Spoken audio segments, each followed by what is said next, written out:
పూనం కౌర్ నెట్టింట ఎప్పుడూ hot topic గానే నిలుస్తూ ఉంటుంది. ప్రస్తుతం తాను చేసిన ఓ ట్వీట్ నెట్టింట అగ్గి రాజేసింది. దర్శకుడు త్రివిక్రమ్ మీద తాను ఫిర్యాదు చేస్తే మా అసోసియేషన్ ఎలాంటి చర్యలు తీసుకోలేదని పూనం కౌర్ మండిపడింది. కనీసం అతన్ని ప్రశ్నించే ప్రయత్నం చేయలేదని తన బాధను వెళ్లగక్కింది. నా ఆనందాన్ని, ఆరోగ్యాన్ని, జీవితాన్ని దెబ్బతీసిన తర్వాత కూడా అతని ఇండస్ట్రీలోని పెద్దలు తలలు ప్రోత్సహించాలని ఆమె ట్వీట్ లో రాసుకొచ్చింది. దీనిపై మా అసోసియేషన్ స్పందించింది. పూనం కౌర్ నుంచి మూవీ ఆర్టిస్ట్ అసోసియేషన్ రాతపూర్వకంగా ఎలాంటి ఫిర్యాదు రాలేదని మా కోశాధికారి శివబాలాజీ తెలిపారు.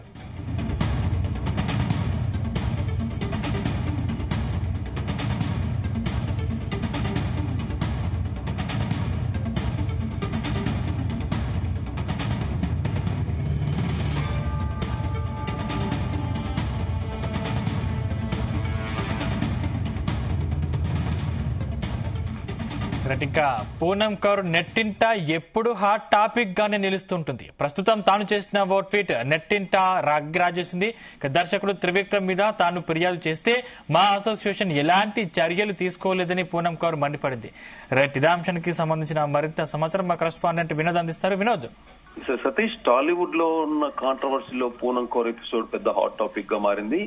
ఆ మధ్య కూడా డైరెక్టర్ త్రివిక్రమ్ శ్రీనివాస్ పై సంచలన ఆరోపణలు చేసింది. ట్విట్టర్ వేదికగా ఎప్పటికప్పుడు టాలీవుడ్ లో ఉన్నటువంటి ప్రముఖులపై తను ట్వీట్ చేసినటువంటి విధానం అయితే మనకు తెలిసింది. అయితే ఇదే అంశంపై అన్ని మీడియా ఛానల్లో కూడా దాదాపు రెగ్యులర్ గా డిబేట్స్ అవ్వచ్చు. అలాగే ఫిలిం అనలిస్టులు కూడా ఇదే టాపిక్ మీద చాలా సందర్భాల్లో మాట్లాడినటువంటి రోజులు. అయితే పవర్ స్టార్ పవన్ కళ్యాణ్ సైతం పలు సందర్భాల్లో ఇండైరెక్ట్ గా విమర్శిస్తూ ట్వీట్లు అయితే చేసింది పూనం కౌర్. ఇక తాజాగా ఇవాళ కూడా పూనం కౌర్ మరో సంచలన ట్వీట్ చేశారు. డైరెక్టర్ త్రివిక్రమ్ పై చాలా కాలంగా మూవీ ఆర్టిస్ట్ అసోసియేషన్ లో ఫిర్యాదు చేసినా కూడా ఎవరు పట్టించుకోలేదనుకుంటూ ట్వీట్ చేసింది. అంతేకాదు, త్రివిక్రమ్ నా జీవితాన్ని అన్ని విధాలుగా నాశనం చేశారంటూ కూడా, అలాంటి వ్యక్తిని ఇండస్ట్రీలో కొంతమంది పెద్దలు ఎంకరేజ్ చేస్తున్నారంటూ కూడా పూనం కౌర్ ట్విట్టర్ వేదికగా ఆరోపించడం జరిగింది. అయితే ప్రస్తుతం పూనం కౌర్ చేసిన ఈ పోస్ట్ సోషల్ మీడియాలో అయితే వైరల్ గా మారింది. మరొక వైపు పూనం కౌర్ ట్వీట్ పై కూడా మా అసోసియేషన్ స్పందించింది. మా అసోసియేషన్ లో కోశాధికారిగా ఉన్నటువంటి శివబాలాజీ ఈ ఇష్యూపై కూడా క్లారిటీ ఇచ్చారు. పూనం కౌర్ నుంచి మూవీ ఆర్టిస్ట్ అసోసియేషన్ కి ఎలాంటి ఫిర్యాదు రాలేదు. మా టర్మ్ కంటే ముందు ఆమె ఫిర్యాదు చేసినట్టుగా కూడా ఇక్కడ రికార్డు లో కూడా ఎక్కడ లేదంటూ కూడా శివబాలాజీ చెప్పడం జరిగింది. అయితే మా అసోసియేషన్ కి ఫిర్యాదు చేసినట్లు పూనం కౌర్ ఇలా ట్వీట్స్ చేయడం వల్ల ఎలాంటి ఉపయోగం లేదని, మా అసోసియేషన్ ని గాని న్యాయ వ్యవస్థను గాని ఆమె ఆశ్రయిస్తేనే తనకు జరగాల్సిన న్యాయం జరుగుతుందంటూ కూడా శివబాలాజీ కామెంట్ చేశారు. సందీప్, అయితే పూనం కౌర్ త్రివిక్రమ్ పై విమర్శలు చేయడం ఇదేం కొత్తేం కాదు. గత కొంతకాలంగా వీరి మధ్య ఏదో ఇష్యూ నడుస్తూనే ఉంది. అయితే త్రివిక్రమ్ కూడా ఏ రోజు కూడా పూనం గురించి ఎక్కడ మాట్లాడడం కానీ, ఈ ఇష్యూ గురించి ఎక్కడ వివరణ ఇవ్వడం లాంటివి అయితే చేయలేదు. అయితే పూనం కౌర్ మాత్రం ఎప్పుడూ అవకాశం దొరికినా కూడా ఇటు త్రివిక్రమ్ ను, మరొక పక్క పవన్ కళ్యాణ్ ను వీళ్ళిద్దరిపై విమర్శలు చేస్తూ, అంటే ఇండైరెక్ట్ గా చేస్తూనే వస్తుంది.